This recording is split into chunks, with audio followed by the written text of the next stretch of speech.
Welcome to another low quality entitled parents post. I'm on mobile, so sorry for the format, and English is my first language, but I'm not great at it. Cast. Me, Minecraft expert, male, 15. M, entitled mother of 3 kids. At the time she was my dad's fiance, but now is my stepmom.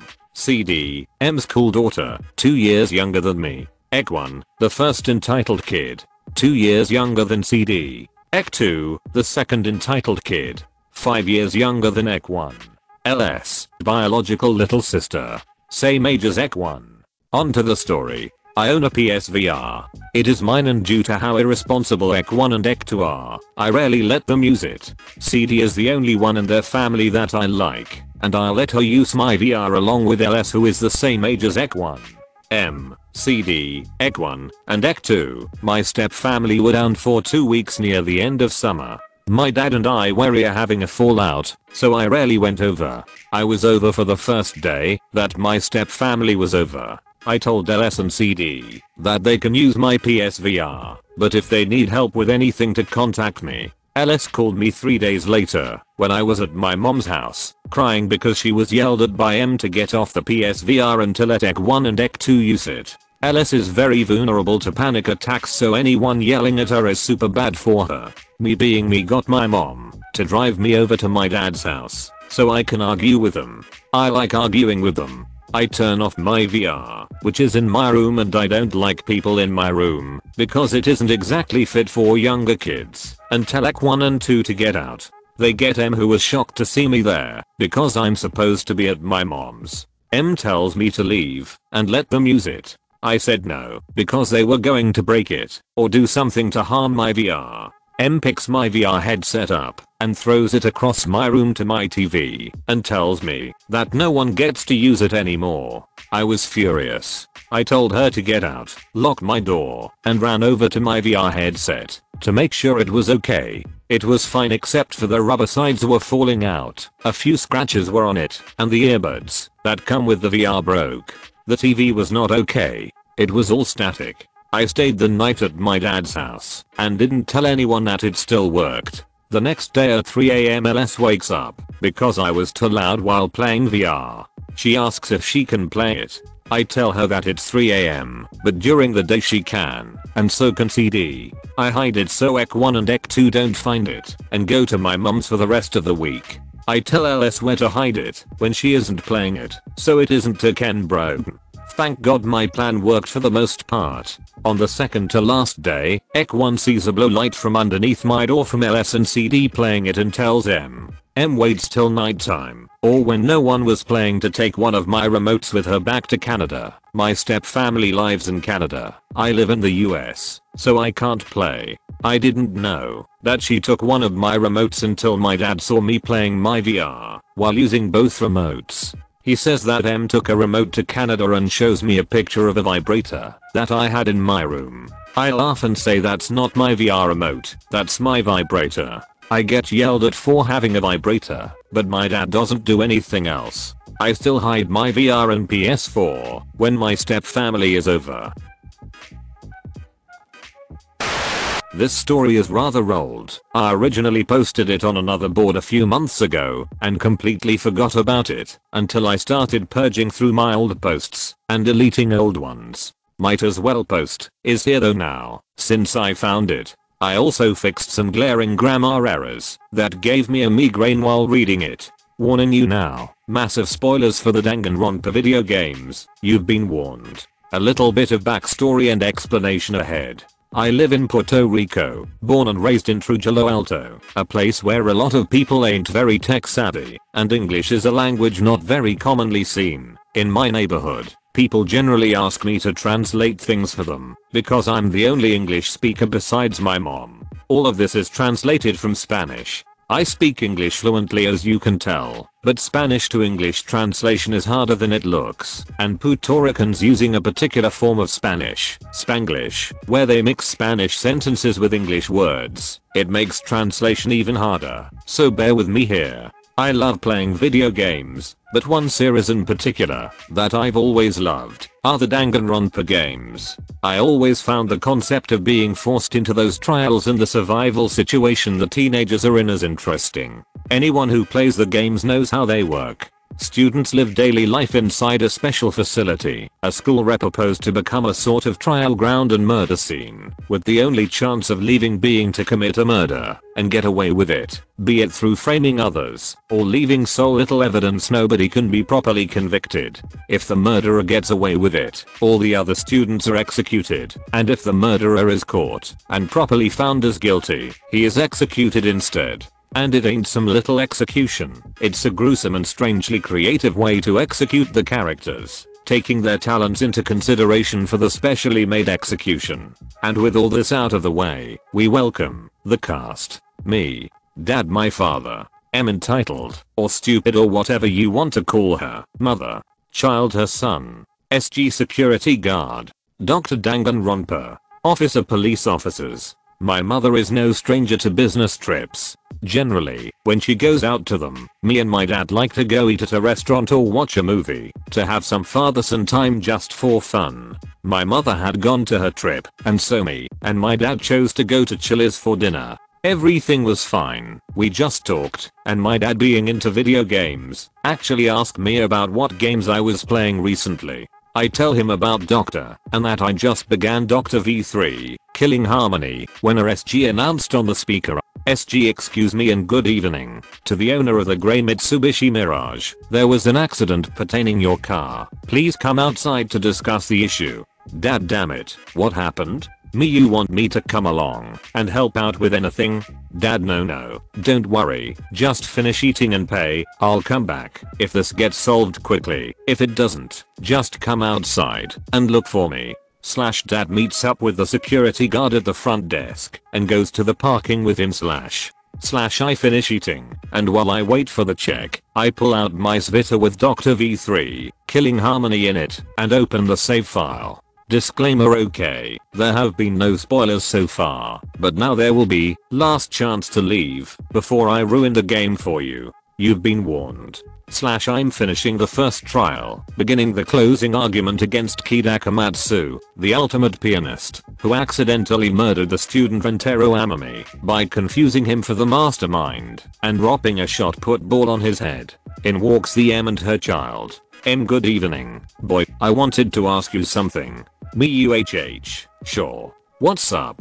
M, is that my son saw you playing that video games, and he wanted to ask if you'd be willing to let him borrow it. Now at this point, I already knew to give her a flat no, but her child made me want to say no even more. The kid, no older than 10, was wearing one of those crappy Born to Play Fortnite t-shirts. Me, sorry, but no, I don't think your kid's mature enough to play this game. M, what are you talking about? Those kinds of games are for small children, and it's obvious that you're too old for those games.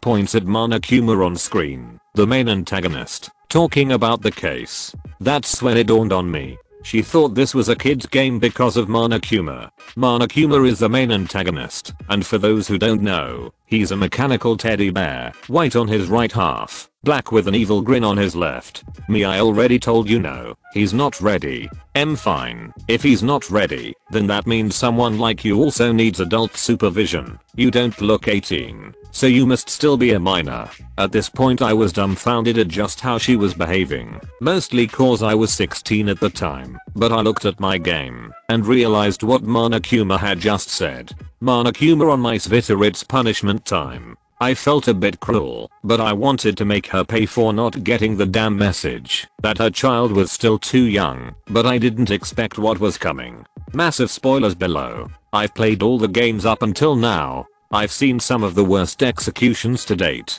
Piko Pakoyama, the ultimate swordswoman, ripped apart by a horde of robotic samurai. Leon Kuwata, the ultimate baseball player, be hit by a 1000 baseballs. Chiaki Nanami, the ultimate gamer, be crushed by giant Tetris blocks that later explode. Celestial Udenberg, the ultimate gambler, be burned to the stake and then be subsequently run over by a fire truck. I knew, knowing this game's reputation, that this execution would be brutal, so I took this as a chance. to give them both a piece of my mind. Me fine, you can watch. A cutscene is coming up, but don't say I didn't warn you. And the execution began. The waiter brought the bill right as the execution began, so I propped up the Svita against a salt shaker, so I could watch while I paid.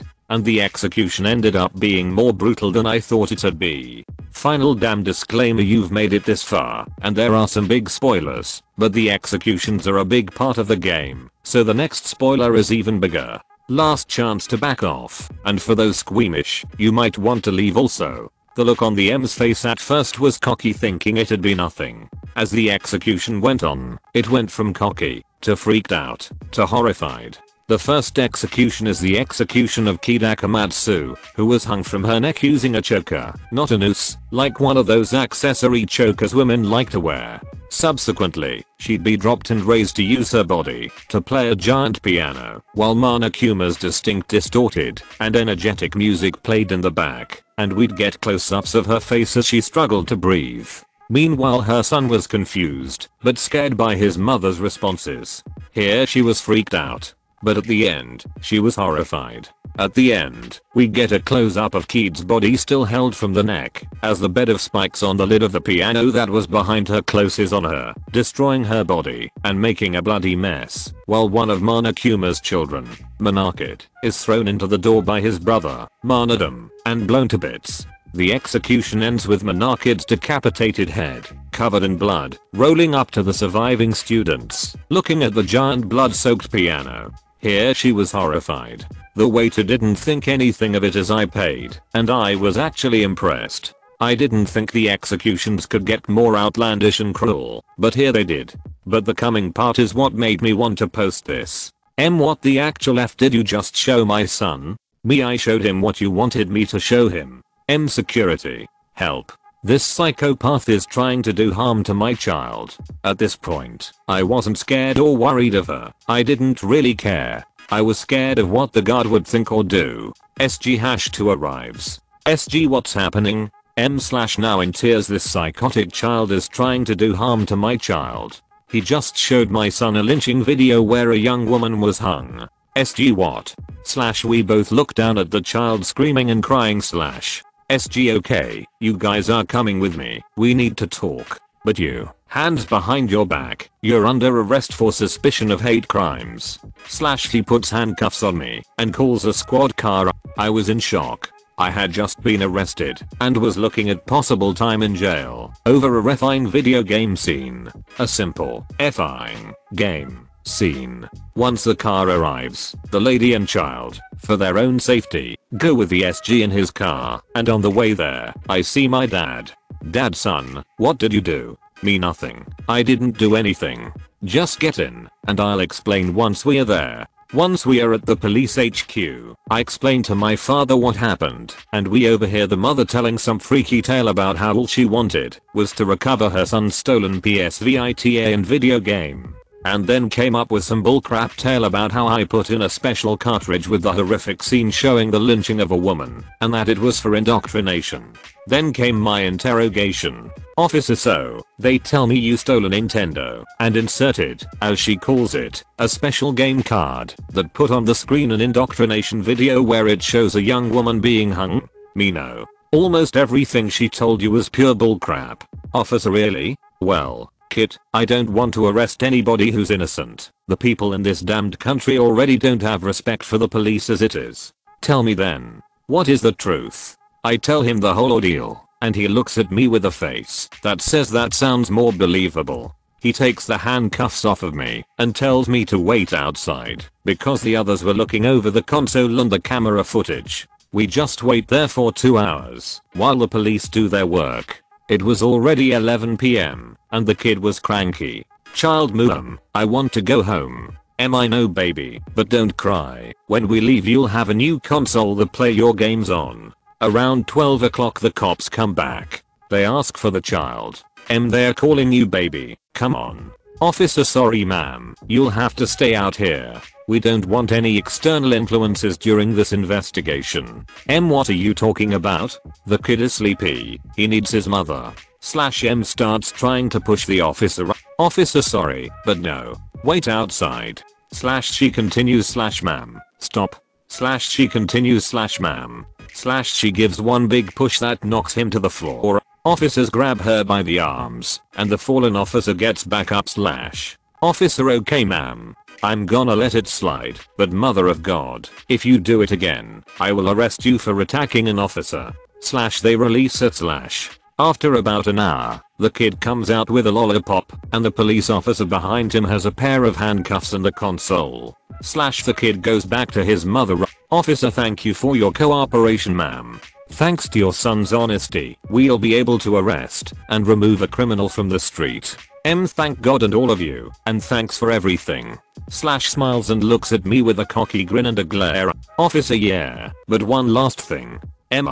Do I want to press charges? I obviously do. Officer no, that's no it. Is that hands behind your back? You're under arrest for abuse of police resources, attempts at petty robbery, and child abuse. Slash pulls out handcuffs slash. The switch on her face was absolutely effing priceless. How she went from all cocky and pretty-filled to absolutely astonished and blown away. If only I could have taken a picture, I'd have it as my background. Wait. What? What? Officer you heard me. You tried stealing the kid's console and forced your child to watch a violent scene from a video game.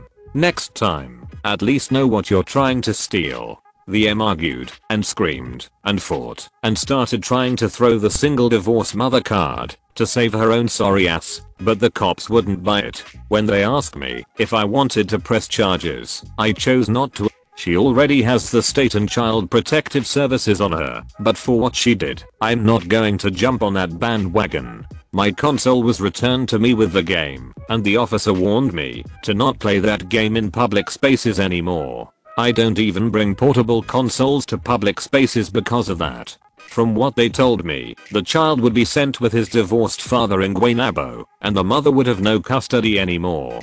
I wish I knew what happened to the but because of what she did, I wouldn't be shocked if they told me that she got jail time. Thank you for watching. If you enjoyed this video, a like and a comment would mean a lot in YouTube's world. Share with us if you would have done things differently, and don't forget to support the original authors with an upvote. Links are in the description. Peace out, and catch you tomorrow.